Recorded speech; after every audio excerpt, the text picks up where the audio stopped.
Ուզում ենք ասենք, որ մարզամերկային համալիրի անօրինական աճուրդի գործընթացը ուղղակի ուղղորդված է եւ նպատակի հետապնդում։ Առաջինը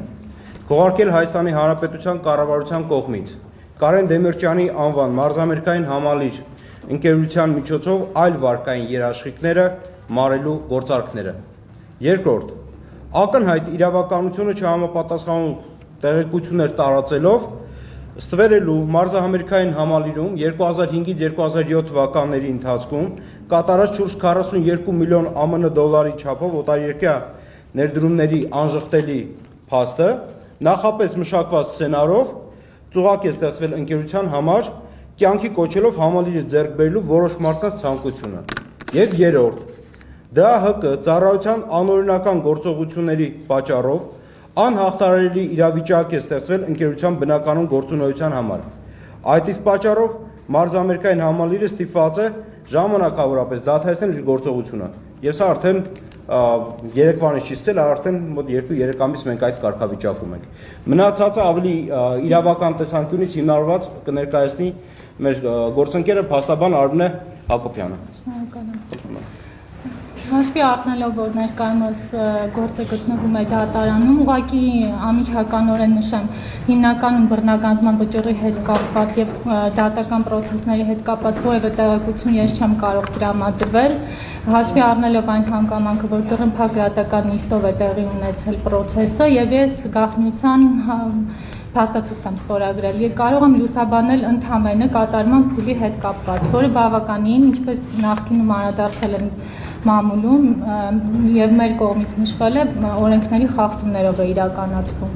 Առաջի հերթին ԴԱՀԿ ծառայությունն է, ԴԱՀԿ մասին օրենքի 37 հոդվածի 5-րդ մասով դիմել է դատարան կատաղական թերթը պարզաբանելու վերաբերյալ որոշում ստանալու, ինչի իրավունքը չուներ, քանի որ դատարանը չի կարող խորհրդատվական բնույթի որևէ որոշումներ տալ։ Ստացվում է, որ հարկադիր կատարողը դիմել է դատարան, որպեսզի խորհուրդ հարցնի դատարանից, թե ինչպես առաջնորդվի եւ կիրառի իր ԴԱՀԿ մասին օրենքը։ Ինչը նաեւ այդ գործընթացը դեռևս օրինական ուժի մեջ չի մտած որոշմամբ, ներկայումս այդ գործը քննվում է վերաքննիչ դատարանում եւ հունիսի 4-ին նշանակված է դատական նիստ, դեռևս օրինական ուժի մեջ չի մտած որոշումով, ԴԱՀԿ ծառայությունը գործողություններ է կատարում, ինչպես բոլորս տեղյակ ենք, գտնվում է կրկնաճուրդում արդեն գույքը, քանի որ չի կայացել առաջին աճուրդը եւ 10% իջեցված գնով ներկայումս 17 միլիարդ 415 միլիոն դրամ գումարով գտնվում է ԴԱՀԿ-ի կրկնաճուրդում։ Կուզենամ նշել այն հանգամանքը, որ հունիսի 4-ին, ինչպես նշեցի, վերաքննիչ դատարանի դատական նիստը չկայացավ այն հանգամանքով, քանի որ ես միջնորդություն էի ներկայացել, որպեսզի լրատվամիջոցները եւս ներկա գտնվեին, քանի որ դռնբաց դատական նիստ էր եւ առաջի ածանում այդ գործը քննվել է դռնբաց կարգով, դատարանը մերժեց իմ միջնորդությունը, լրատվամիջոցները բնականաբար դուրս եկան դատական նիստերի դահլիճից եւ ինձ առաջարկվեց, որպեսզի ես եւս ստորագրեմ գաղտնիության չհրապարակման վերաբերյալ փաստաթուղթ, ես բնականաբար հրաժարվեցի եւ այդ հիմքով դատական նիստը չկայացավ եւ ներկայումս նշանակված է հունիսի 11-ին։ Այսինքն դեռևս մենք բողոքարկման փուլում ենք գտնվում, իսկ ԴԱՀԿ ծառայությունը իր աճուրդում վաճառում է ընկերության գույքը։ Ուզում եմ շատ մեծ ուշադրություն դարձնեմ նաև այն հանգամանքին, որ բազմիցս մեր կողմից բարձրաձայնվել է կառավարության որոշման համաձայն համալիրը հանդիսանում է պատմամշակութային հուշարձան, ինչի մասին նաև մենք դիմել ենք մշակույթի նախարարություն, որպեսզի ճշտենք գոյություն ունեն չափորոշիչներ գնահատելու այդ անշարժ գույքը, ինչին պատասխան ենք ստացել, որ ներկայումս նման չափորոշիչներ մշակված չեն եւ առաջարկվել է ստեղծել հանձնաժողով, որպեսզի իրական գնահատվի այդ գույքը, իսկ ներկայումս ԴԱՀԿ ծառայությունը ուղղակի որպես անշարժ գույք է գնահատել, ընդհանրապես հաշվի չառնելով նրա պատմամշակութային արժեք ներկայացնելու փաստը եւ ներկայումս այդ գույքը գտնվում է աճուրդում։ Արգելի ուրեմն ներկաներ, նախ կուզեի, որ ձեզ ներկայացնեի եւս մի հանգամանք, որ շատ հետաքրքիր է, գործի ընթացքում մեր մեզ համար հետաքրքիր մի բացահայտում ենք, այսպես ասած, արել, որը մեղմ ասած անակնկալի բերեց բոլորիս։ Դա վերաբերում է ԴԱՀԿ ծառայությանը։ Ինչպես գիտեք, Հայաստանի Հանրապետության օրենքով ԴԱՀԿ ծառայության մասին եւ վարչատարածքային բաժանման մասին օրենքների ԴԱՀԿ ծառայությունը կազմված է կենտրոնական ուրեմն մասից եւ տարածքային մարզային բաժիններից, որոնց կազմում գործում են բաժանմունքներ։ Քանի որ Երևան քաղաքն ունի մարզի կարգավիճակ, հետեւաբար պետք է լինի նաեւ ԴԱՀԿ-ի Երևան քաղաքի բաժին եւ համապատասխանաբար 6 վարչական շրջանների բաժանմունք։ Օրինակի համար ասեմ, ԴՀԿ-ի, ասենք Արարատի մարզը ունի բաժին եւ Մասիսի տարածաշրջանի բաժանմունք, հա։ Սակայն մենք այստեղ ունենք մի էսի պատկեր, որ ԴՀԿ-ում գործում է ոչ թե Երևան քաղաքային բաժին, այլ միանգամից Երևան քաղաքի կենտրոն եւ նոր Մարաշ բաժին օրինակի համար, որը բառից բնումաստով աբսուրդ է։ Ինչպես գիտենք, իրավաբանական անձինք նամանավանդ, երբ որ պետական մարմնի մասն է խոսքը գնում, շարժում են միմիայն օրենքի տարի համաձայն եւ չեն կարող իրենց ունեցած կանոնադրությունից, օրենսդրությունից բացի որևէ այլ բան անել։ Ճիշտ է։ Անհատների դեպքում հակառակն է։ Անձը իրավունք ունի անել ամեն ինչ, ինչը չի արգելափակվում օրենքով։ Ճիշտ եմ ասում։ Մենք նշում ուղղակի ավելացում կուզենայի ձեր նշածին ասել, որ այդ հիմքով վարչական դատարան հայց է ներկայացել, որով մենք մայիսի 5-ին 2014 թվականին ներկայացված էլեկտրոնային աճուրդ դնենք վիճարկում, այդ նույն հիմքով առաջին ճանաչելու հայց է ներկայացվել, վարչական դատարանը անհիմն հայցը վարու չի ընդունել, մերժել է։ Իմ ուսումնասիրությունների ընթացքում Datalytics ծրագրից ես այլ գործ եմ հայտնաբերել, որը նույն հիմքով այլ անձիկ դիմել են վարչական դատարան եւ այդ գործը վարույթ է ընդունվել, իսկ մեր պարագայում հետ է վերադարձվել հայցը եւ վարույթ չի ընդունվել։ Որոշակի ուժեր շատ շահագրգռված են ուղղակի նրա այն հարցում, որ մարզամերկային համալիրը կարողանան հանել աճուրդի եւ վաճառել իրենց համար ձեռնտու գնով։ Փաստացի սա այսպես գործընթաց է գնում։ Այստեղ միևնույն ժամանակ մենք ունենք մի խնդիր, որ շատ վտանգավոր է նաեւ Հայաստանի Հանրապետության համար նաեւ այն փաստը, որ օտարերկրյա ուրեմն ներդրում կա այստեղ եւ փաստորեն հիմա տեսնում եք ինչա կատարում է ամեն ինչի հետ կապված։ Այսինքն սա արդյոք խղի չէ նրանով, որ նաեւ այլ մարդիկ այլևս չեն շահագրգռված լինելու ներդրում կատարել Հայաստանի Հանրապետությունում որևէ ինչ որ չգիտեմ ծրագրի շրջանակներում որևէ ուրեմն ներդրում ունենան։ Բացի այդ, այստեղ որովհետեւ ձեզ համար պարզ լինի, ես փորձել եմ ինտերնետային կայքից ԴԱՀԿ-ի հանել որոշակի փաստեր, որտեղ տրված է որ հարկադիր կատարման ծառայության պաշտոններ եւ կոչումներ այստեղ է ֆիքսում, այստեղ հստակ նշվում է Երևան քաղաքային բաժնի պետ։ Եվ ասեմ, սա պետք է ունենալ պաշտոնի անվանումը Երևանի քաղաքային բաժնի պետ, իսկ առավելագույն կոչումը արդարադատության գնդապետ։ Ուզում եմ հասկանան, եթե սա ֆիքսված է իրենց կայքում, սա օրենքն է, ուրա նման պաշտոնյան, ուրա այդ բաժինը, բայց դրա փոխարեն մենք ունենք կենտրոն նոր ասենք բաժին, հասկանում եք։ Եվ այս Երևան քաղաքի բաժինը մարզային բաժների պես միասին պետք է ունենալ իր սեփական դեպոզիտային հաշիվը, որը նույնպես չկա։ Ընդհանրապես մենք տեղակ չենք ով ոնց ինչպես է դա արել։